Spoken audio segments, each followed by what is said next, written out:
दोस्तों, अगर आप एक अभिनेता या एक्टर बनना चाहते हैं तो इसके लिए बहुत ज़रूरी है कि आप कविताएं पढ़ें, कहानियां पढ़ें, नॉवेल्स को पढ़ें। उनको पढ़ेंगे तो आप देखेंगे कि आपका विजुअलाइजेशन बहुत अच्छा होगा, आपकी शब्दावली है वो मजबूत होगी, आप कुछ चीज़ों के बारे में समझ में आने लगेगा, किस तरह से शब्दों पर आपकी स्पीच जो होती है वो तैयार होती है। आप जब बोलते हैं तो वो शब्द जिनमें आप अटकते हैं उनको भी आप धीरे धीरे करके साफ बोलते चले जाते हैं।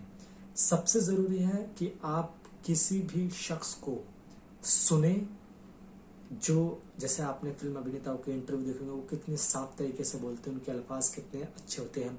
वो हिंदी भी बोलते हैं, साथ में इंग्लिश भी मिक्स कर देते हैं, और कितने बेहतरीन तरीके से वो बोलने के तरीके को देखिए आप। अंधा युग नाटक धर्मवीर भारती का एक नाटक है जिसको आपने देखा होगा, कई एक्टरों ने उन्हें मजा है। 18 दिन तो युद्ध चलता है। अश्वत्थामा का किरदार है जो वन की तरफ जाते हैं। क्या कहते हैं, ये मेरा धनुष है, धनुष अश्वत्थामा का, जिसकी प्रतिज्ञा खुद द्रोण ने चढ़ाई थी। आज जब मैंने दुर्योधन को देखा, निशस्त्र, दीन, आंखों में आंसू भरे, मैंने मरोड़ दिया अपने इस धनुष को। कुचले हुए सांप सा भयावह है, किंतु शक्तिहीन मेरा ये धनुष है, जैसे है मेरा मन। किसके बल पर लूंगा मैं अब प्रतिशोध, पिता की निर्मम हत्या का। वन में, भयानक इस वन में भी भूल नहीं पाता हूं मैं, कैसे सुनकर युधिष्ठिर की घोषणा कि अश्वत्थामा मारा गया। शस्त्र रख दिए थे गुरु द्रोण ने रणभूमि में, उनको थी अटल आस्था युधिष्ठिर की वाणी में। पाकर निहत था उन्हें पापी धृष्टद्युम्न ने, अस्त्रों से खंड खंड कर डाला। भूल नहीं पाता हूं मेरे पिता थे अपराजय, अर्ध सत्य से ही युधिष्ठिर ने उनका वध कर डाला।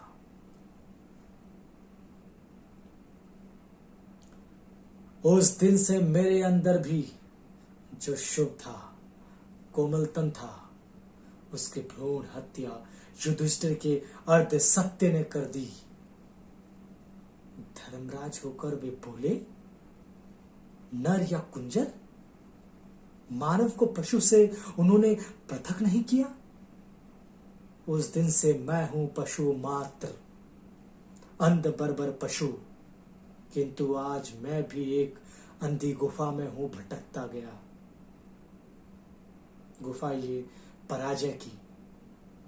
दुर्योधन सुनो, सुनो द्रोण सुनो, मैं ये तुम्हारा अश्वत्थामा, कायर अश्वत्थामा, शेष हूं अभी तक, जैसे रोगी मुर्दे के मुंह में शेष रहता है।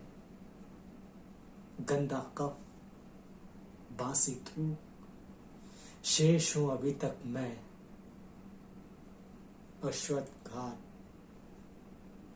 आत्मघात कर लूं, इस नपुंसक अस्तित्व से छुटकारा पाकर यदि मुझे पिछली नर्क अग्नि में उबलना पड़े तो भी शायद इतनी यातना नहीं होगी मुझे। मैं तुम्हारा अश्वत्थामा।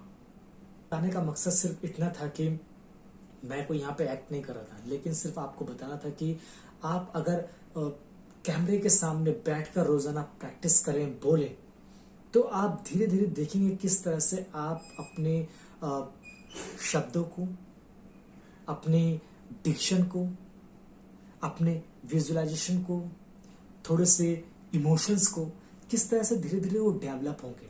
जब आप देखिए, एक दिन करने से नहीं होता है, आप स्टेप बाय स्टेप चलेंगे, धीरे धीरे चलेंगे, तो आप रोजाना जब इस चीज की प्रैक्टिस करेंगे, एक दिन वो भी आएगा जब आप बहुत ही स्पष्ट और क्लियर बोलेंगे। अगर मैं कहूं कि आप इस अंधा युग के नाटक में अश्वत्थामा के इस किरदार के बारे में रोजाना इसी लाइन को, सिर्फ इसी लाइन को रोजाना पढ़िए, 5 मिनट निकाल लीजिए, रोजाना पढ़िए, 10 मिनट निकाल लीजिए, रोजाना पढ़िए और 15 दिन तक ये करके देखिए। आप देखेंगे कि किस तरह से आप में जो ये शब्द आप बोल रहे हैं ना, धीरे धीरे आपको समझ में आएगा। पहले आपको समझ में आएगा कि क्या लाइनें क्या कह रही हैं, उसके बाद इसका भाव समझ में आएगा कि अर्थ क्या कह रहा है, फिर आपको समझ में आएगा कि हाँ ये इस बारे में बात कर रहे हैं। इसकी जो फीलिंग होगी वो कैसा इमोशंस निकल के आएगा, उसकी फीलिंग क्या होगी, इसके इमोशंस क्या होंगे, वो आपको धीरे धीरे फिर समझ में आएगा। फिर आप सोचेंगे कि चलो यार एक किरदार कर देता हूँ, चलो मैं कोशिश करता हूँ कि जैसे वो बोल रहे हैं उनके हाथ में धनुष होगा और वो थोड़े से मतलब घायल अवस्था में होंगे और वन की तरफ बहुत ही मायूस होकर जा रहे होंगे। मतलब ये विजुअलाइजेशन आपका धीरे धीरे बनेगा।